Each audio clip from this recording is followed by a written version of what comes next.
손자병법 36개 하면 아, 그거 전쟁에서 쓰는 거 아니야? 라고 생각하고 계신가요?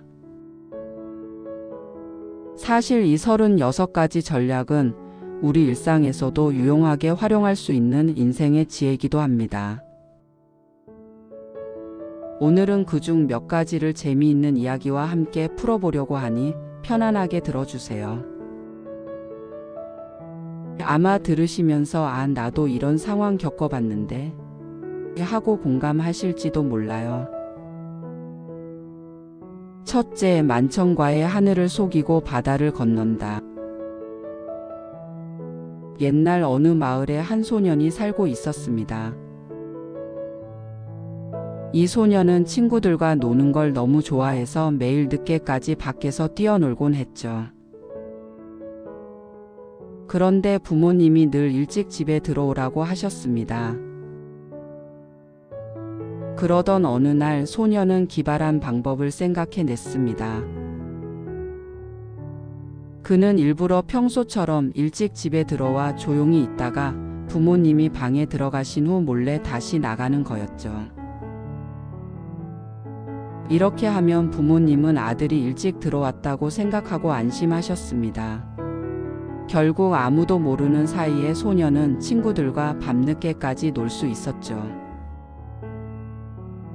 이처럼 만천과해란 너무 명백한 것에는 오히려 사람들이 의심하지 않는다는 뜻입니다. 우리가 어떤 일을 할 때 자연스럽게 행동하면 상대방이 눈치채지 못할 수도 있다는 걸 의미하죠. 이러한 전략은 현대 사회에서도 유용합니다. 예를 들어 직장에서 조용히 자신의 계획을 준비하고 적절한 타이밍에 실행하면 큰 효과를 볼 수 있습니다.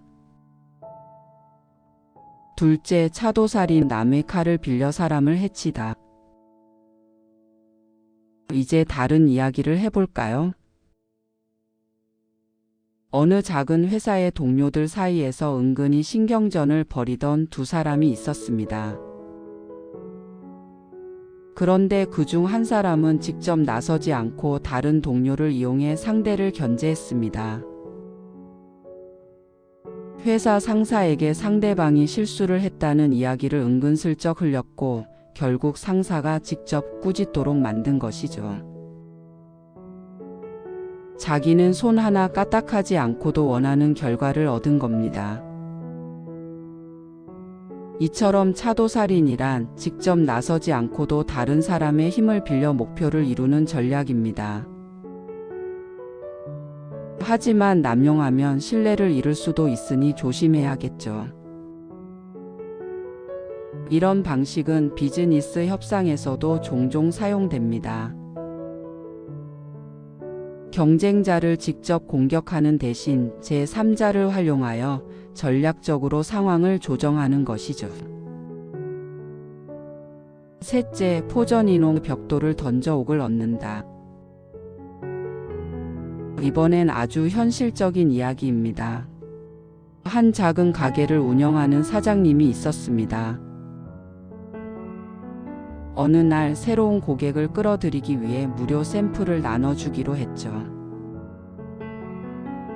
그리고 가게 앞에서 지나가는 사람들에게 작은 선물을 주면서 가게 홍보를 했습니다. 결과는 어땠을까요? 사람들이 작은 샘플을 받고 만족한 나머지 나중에 다시 찾아와 본 제품을 구매했습니다. 사장님의 작은 투자로 인해 훨씬 더 큰 이익을 얻게 된 것이죠. 요즘 마케팅에서도 이런 전략이 자주 사용됩니다.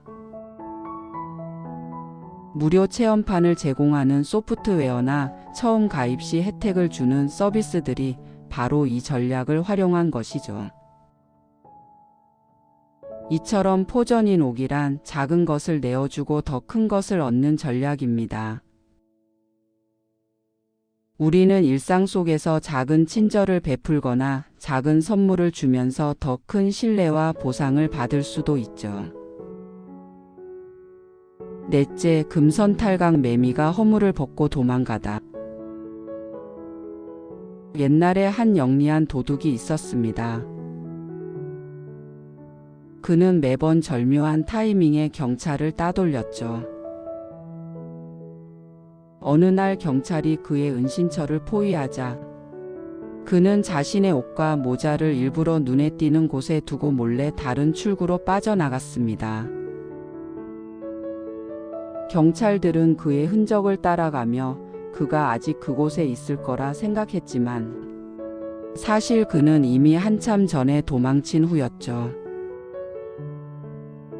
이처럼 금선탈각이란 마치 매미가 허물을 벗고 사라지듯이 흔적을 남겨 상대를 속이고 빠져나가는 전략을 의미합니다. 일상에서도 곤란한 상황을 지혜롭게 벗어나고 싶을 때 응용할 수 있겠죠. 예를 들어 직장에서 논란이 되는 일에서 슬기롭게 빠져나오고 싶을 때 활용할 수 있습니다. 다섯째, 원교근공, 먼 곳과 친하고 가까운 곳을 공격하라.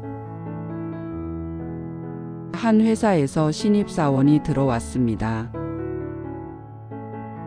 그는 회사 내에서 어느 팀에 들어갈지 고민하던 중 경쟁이 심한 팀보다는 덜 주목받는 팀과 먼저 친해지기로 했습니다. 나중에 시간이 지나자 그 팀이 점점 영향력을 가지게 되었고 신입사원은 자연스럽게 중요한 역할을 맡게 되었죠. 이처럼 원교근공이란 가까운 곳에서 경쟁하는 것보다 멀리 있는 사람들과 먼저 친해지며 기회를 마련하는 전략입니다. 꼭 전쟁이 아니더라도 사회생활에서도 충분히 활용할 수 있는 방법이죠. 마무리. 여러분, 오늘은 손자병법 36개 중 몇 가지를 이야기로 풀어보았습니다. 우리가 살아가는 세상은 때때로 경쟁이 심하고 예측하기 어려운 상황들이 많습니다. 하지만 너무 힘들어하지 마세요. 손자병법의 지혜를 활용하면 어려운 상황에서도 길을 찾을 수 있을 겁니다. 하지만 중요한 것은 균형입니다. 전략은 상대를 속이거나 이기기 위한 것이 아니라 보다 현명하게 살아가기 위한 도구일 뿐입니다. 너무 지나치게 사용하면 오히려 신뢰를 잃을 수도 있죠. 그러니 필요할 때 적절하게 활용하는 것이 가장 중요합니다. 오늘 이야기가 여러분께 작은 도움이 되었길 바랍니다. 다음에 더 재미있는 이야기로 다시 찾아오겠습니다. 감사합니다.